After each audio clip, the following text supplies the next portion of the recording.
Hey guys, and welcome back to the show. I am your host, Megan Hardy, and I'm the founder of Fitness Uncharted, which is my fitness and nutrition coaching company where we help women build muscle, lose body fat, improve your metabolism, and find complete food freedom. And when I talk about food freedom, it's all about how can we live our healthiest, most confident, vibrant life in a body that we feel confident in and feel awesome in, but not sacrificing our social life or our relationship with food. Like I always say, what's the point of having like a fit, you know, sexy, confident, hot body if you have a terrible relationship with food or no food freedom? Like you feel like you're a slave to your diet or a slave to nutrition and you feel so restricted, or you feel like you can't go out to eat with your husband, or can't go on out to girls' night, or you're just like thinking about your food all the time and it consumes you. That is no way to live. So that is a big part of what I do with my clients and what is really important to me, because I came from a background of binging and restricting and didn't have that food freedom. And now I have found it. And I also have a body composition that I feel very, content and confident with. So you can have both. And today, I dive into that a little bit deeper because the topic for the day is talking about recurrent binging episodes. So if you're someone who finds that whether you're on the extreme side of, binging every night, or very, very frequently, many times throughout the week. Or maybe you just have like these random episodes. This podcast episode is for you. If you find that you have these recurrent binging episodes that are keeping you from your, body composition or fat loss goals, etc. Okay. So let's jump into it. And if you have not heard my prior episode 84, go give that a listen. That one is all about how to recover quickly after overeating. So we're not going to talk about that side of things today. We're going to more so talk about it from a proactive and mindset side today.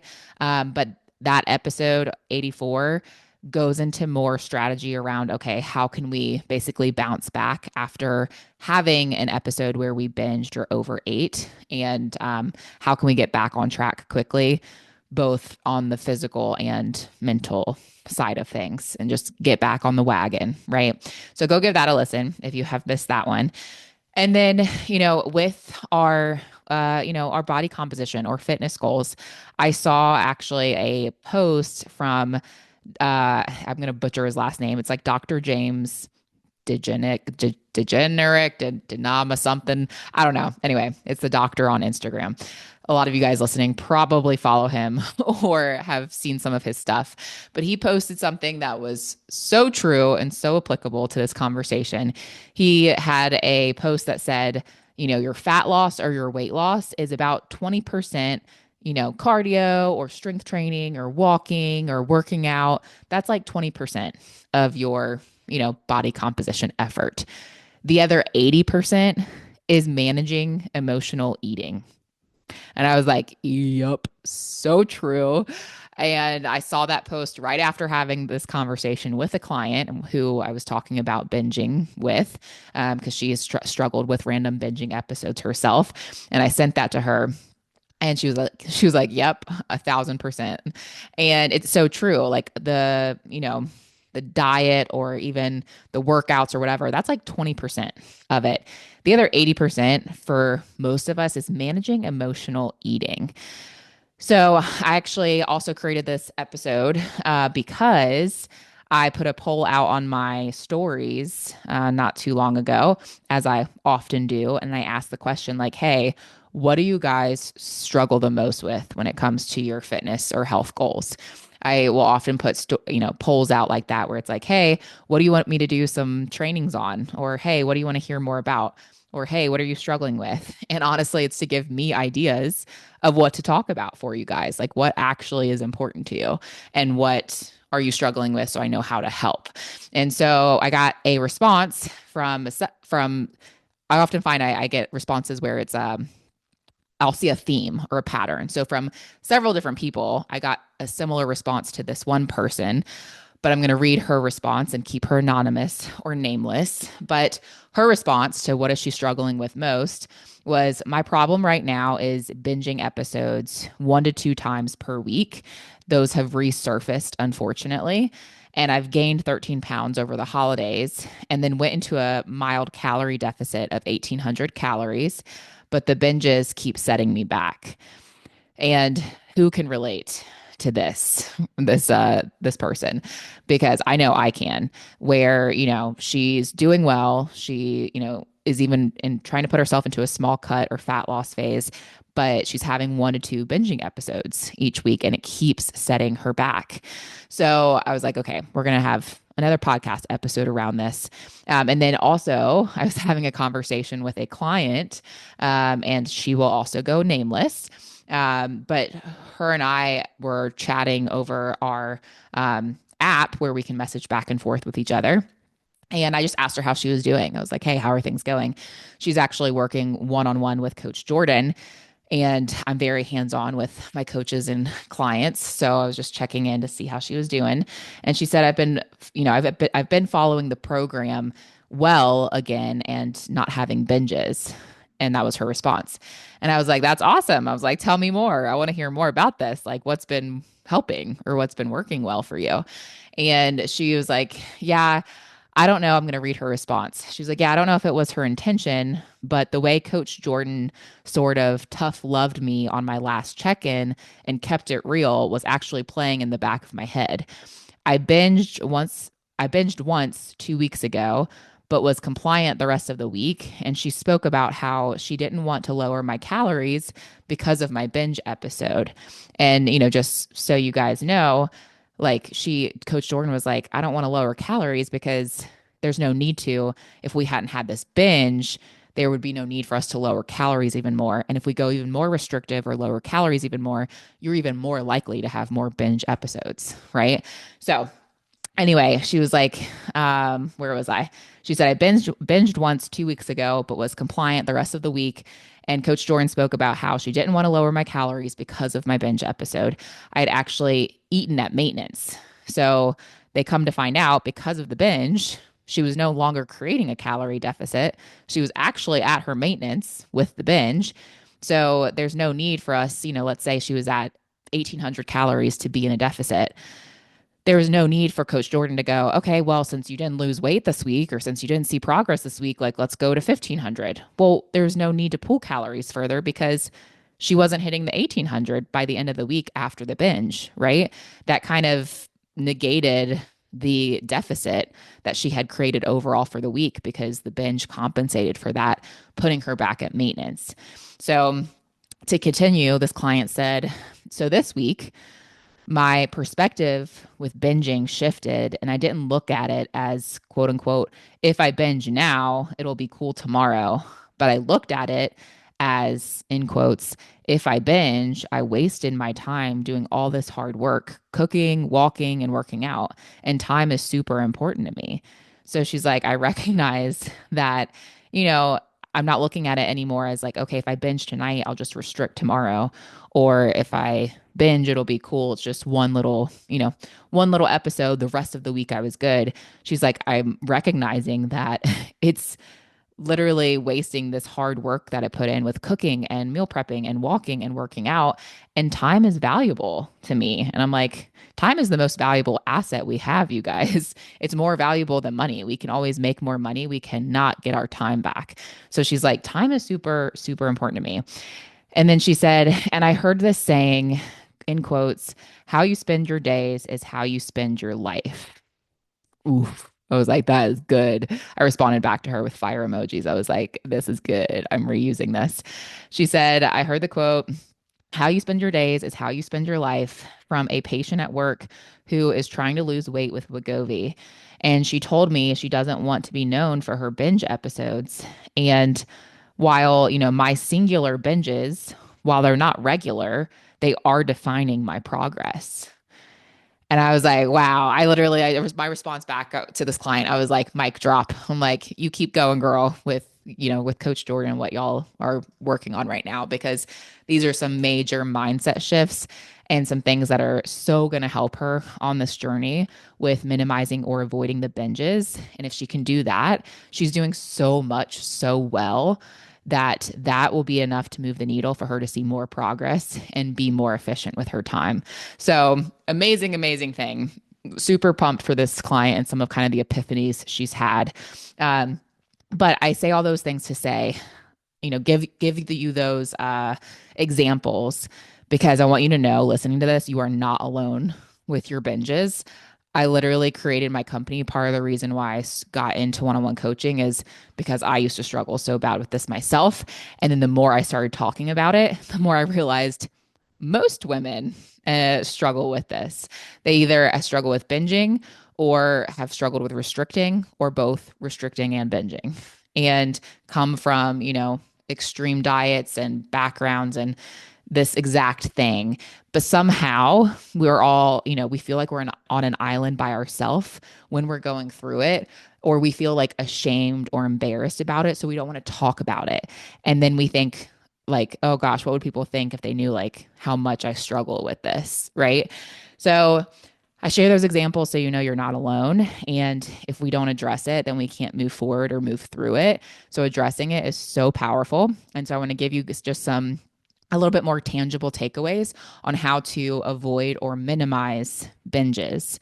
Okay. And also I want to put a disclaimer out there. Like if you are currently struggling with a eating disorder, whether that's anorexia or bulimia or anything like that, and you have a current eating disorder that you're really struggling with, I would recommend seeing a specialist or professional for that and who works in that space for eating disorders. This is not your one avenue to get help. This is going to be talking more to the person who struggles with binging episodes, may have come from a prior eating disorder in the past, but isn't currently, throwing up or struggling with anorexia and those kind of things. It will help you as well, but this should not be your only way of getting like your help or your resources.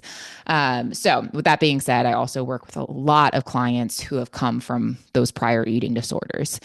They've gotten a lot of help and have done a lot of work to get where they are now, but food is still a struggle. So let's talk about some ways to help minimize or avoid binges. One is that you need to figure out the triggers. So are you bored? Are you emotional? Were you tired or sad or anxious or overwhelmed? Like, what was the thing that triggered you to emotionally eat or to binge eat? There is always some reason. For me, boredom is a really big one. I work from home, and if I walk through the kitchen and the fridge and pantry are right there, we have this walk-in pantry, and I'm like, well, let's just go for a stroll into the pantry. It's like I might just be bored. Like I am a volume eater. I like to eat. Like it's, it gives me a good like little boost where I'm like mental boost for the moment where I just like I feel good because I'm like, oh, this is fun to eat. I enjoy eating. But that's boredom. That's boredom eating. So if I can recognize that, then I can do things to stay out of the kitchen or out of the pantry or preoccupy myself or go for a walk, those kind of things. Also using the people around you for accountability and support. My husband might be like, what are you doing? And while I might be like, mind your business, I'm also like, okay, that's helpful. So someone actually sees me and sees what I'm doing. But figure out the triggers. I'm also an emotional eater. So I kind of hit on all of these. If I'm tired, I hit the pantry. If I'm bored, I hit the pantry. If I'm emotional or sad, I want to hit the pantry. So for me, it's like all of them. But for you, it might be, more specific triggers that is when you are more prone to have a binge. So identify what the triggers are for you and maybe even write it down and write down how you felt before the binge. So identify what that was. Like, I just got really bad news and I went and I had a binge because I just wanted to stuff my face with food. Okay. So you found out bad news and you maybe were sad or overwhelmed, right? And then also write down how you felt after the binge. So after you binged, what did you feel like? For most of us, it's probably not good feelings. Maybe for a moment while we're enjoying the food, it tastes good, it gets our mind off of things. Then how do you feel? Typically, it's going to be things like guilt or shame or embarrassment or feeling sick or nauseous physically, mentally, not feeling great, right? So, how did you feel afterwards? You can even write those down so that way you can reflect on them the next time you feel the urge to binge. And what that can do is you might find it actually helps you avoid the next binge because remembering how terrible you felt afterwards might actually help you from doing it again. It's kind of that like pain versus pleasure system where if we can remember, like, oh, wait, this binge is actually going to cause me more pain afterwards, that this temporary pleasure of the binge and of eating it may not actually be worth it to me. Because as human nature, we want to avoid pain at all costs. So if you can actually remember how crappy you felt afterwards, it could actually help you avoid doing the binge or having a binge the next time. And or it could help you at least identify the patterns. So that may not be the end all be all for you to stop binging here on forward just because you remember how you felt after. That can help for some people, but at least it will help you identify the patterns. So if you notice it's always when I'm bored, or it's always when I'm in the house by myself, or it's always after my kid, annoys the crap out of me, or whatever, it can help you identify your patterns. And then if there is something deeper rooted going on, then that will need to be addressed. So whether that is like, oh my gosh, I just get so anxious and overwhelmed from my kids. And then I just want to go eat the whole closet or eat the whole fridge. That's something you need to address. And whether that's counseling or talking with your husband or seeing a counselor or therapist or praying or whatever it is for you, it needs to be addressed. And those deep rooted issues have to be addressed, or you're not going to be able to move past and move through this. Food is still going to be a coping mechanism. Like for me, for example, I'll speak from my own personal experience with it. When I was struggling with my worst binges, I was very unhappy with my living situation. I was back home with my living with my parents post grad. And I love my parents, and they were super generous to let me come back home and live there. That was fine, but it was like, I wanted the autonomy too, and wasn't happy with my living situation, my work life. I did not like the jobs I was in, my relationship situation. I'd broken up with a boyfriend who I still really loved and cared for, but I knew it wasn't the right thing. Just, all these different things. I had like an emergency appendectomy and I couldn't dance anymore. I was dancing with the company and I couldn't do that anymore. Just like life, right? I was not happy with where I was in life. And so that's when I was at the height of having my worst binges because food really was a coping mechanism for me. It was something where I was like, you know what? This is something I can quote unquote control and eat my heart out and like feel good in the moment, which then in reality, I realized, wow, I'm actually out of control because I can't keep myself from passing out on the couch at 2 a.m. in a food coma and waking up at 6 a.m. the next morning for work, feeling inflamed and bloated and awful and terrible about myself because of my binge the night before. I'm like, oh, actually, I'm out of control. I thought this was the one thing in life I could control because it's just the one area. I'm like, okay, well, I'm not happy with anything else, but food makes me happy. So anyway, I had to get to the more deeper root of some of those things. And I also, by changing, I was changing jobs. I was looking for a different job and I got a different job. I um, ended up moving out. So I was changing other things in my life that also helped support me being in a better, happier place that helped those binges too. So whether you're just taking control over other areas of life that you're not happy with, that can help. Or if you are just need to more address on the emotional side, those things that are triggering your binges, that's really important to get to the deep root there. And along with that, getting accountability and support is so crucial and so helpful. If this is something that you have struggled with on your own for a while and you think like, gosh, why can't I just stop? Like, oh my gosh, why am I still having these recurrent binges? You might need to get some accountability or support. And I will say that's hands down the reason why I have a coaching company. That's why I have a business. If it was just a matter of people not having enough information, then I wouldn't have a business because everything is out there on Google. Go talk to ChatGPT or go talk to your AI, whatever. Like, go figure it out. There's information out there. It's really like the accountability and support piece because we all need accountability and support. And one way you can tell or identify if something is a problem for you is whether you feel like you can talk about it or not. So if you're not sure if you have a problem, but you feel like you can't talk about it, then it's already a problem. Just let that sink in for a second. If you're not sure if you have a problem, if you're like, well, I don't really know that this is a big deal or, a real problem, like I just need to kind of fix it, but you feel like you can't talk about it with other people, then it's already a problem. And I'm speaking like to my closet bingers here. That was me for a long time. No one would have guessed that I had an issue with binging. I still remember certain friends being like, "Oh yeah, Megan just always eats salads." And they did not believe that I ate like off the charts at night because all they saw me eat during the day was salads and I didn't really talk about it. And then now in hindsight, I'm actually talking about it and they're like, no, you didn't. The only people that believe me was my roommates who saw me binging, my husband who saw some of my binging, and my parents who also knew too. But otherwise, I was the closet binger. And that's where, again, it's like if you feel like you can't talk about something, it's an issue.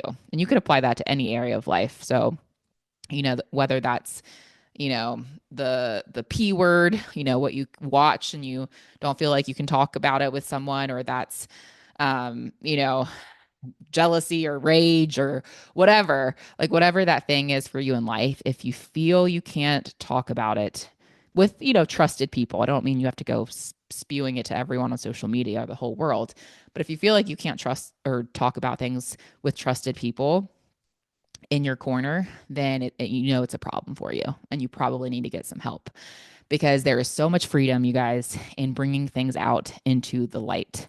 Like, oh my gosh, it's one of the ways like I strive to live is just out in the light and not having hidden secrets or things I'm trying to keep people from knowing about me or whatever. If anything, you might find on social media, like you might be like, dang, Megan overshares. Like, I'm like, I'm not hiding anything. Like I want to live in that freedom of not hiding. And so much freedom does come with that. And I find that translates over into your relationship with food and into, this cycle of binging and restricting as well. So anyway, I get on my soapbox here sometimes. But keeping it a secret is only hurting yourself. So I know it can feel vulnerable or it feels like you're protecting yourself or you're showing people the side of you that you want them to see. But like keeping your binges a secret or not getting that accountability and support because you're embarrassed, it's only hurting yourself. And this also applies if you are working with a coach. I have had clients in the past who they didn't tell us that they were having these binges until like halfway through their program or months into working with us. And we're a little bit confused too because we're like, like, because they tell us, they're tracking their food and they're like, everything looks like they're doing things to a T. And we're like, I don't really understand either. Like, what is going on here? This is a little odd. And then it comes out, they're like, I haven't tracked my binges and I've had like a binge every week or, every now and again or whatever. And we're like, oh, okay.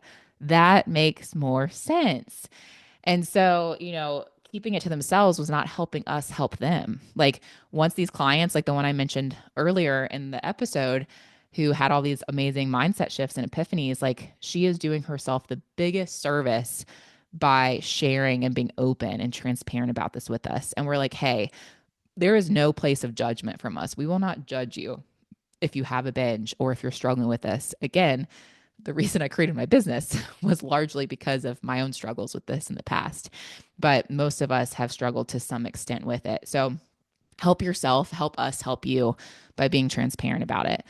And then also, guys, remind yourself of your why. I know it's so cheesy or it sounds so cheesy, but you have to remind yourself, why are you doing what you're doing? Like for my client, she reminded herself of the hard work and time that she was wasting if she didn't get a better handle on her binges. And one of her goals, she wants to lose weight, she wants to lose body fat, she wants to put on muscle, see body recomposition, she wants to feel healthier, feel confident. She needs to remind herself of those things and the deeper rooted things, which I won't get into all her business, but like maybe it's like, oh my gosh, I want to, I want to stay off of medication when I'm older. I want to feel confident in the bedroom. I want to just feel confident on the beach in a bikini. I don't want to have to be thinking about my body. Like, really, why is it important to you? And remind yourself of really the time you're wasting if you don't get a better handle on these binges. Like, she realized, dang, I am doing all this hard work throughout the week and being quote unquote good. And then having one to two binging episodes that completely reset the clock for me or reset my progress. And my time is precious. And she recognized that. She was like, time is valuable to me. I don't want to keep doing that to myself. And one thing she said, which again was that fire mic drop, was the how you spend your days is how you spend your life. And she's like, I recognize that some of the things I'm doing are not helping me towards my ultimate goal or how I want to spend my life these days that I'm having these binges. So I want to encourage you. The thing I'll leave you with is that it is not about perfection. It's not about never overindulging or having a binging episode ever again.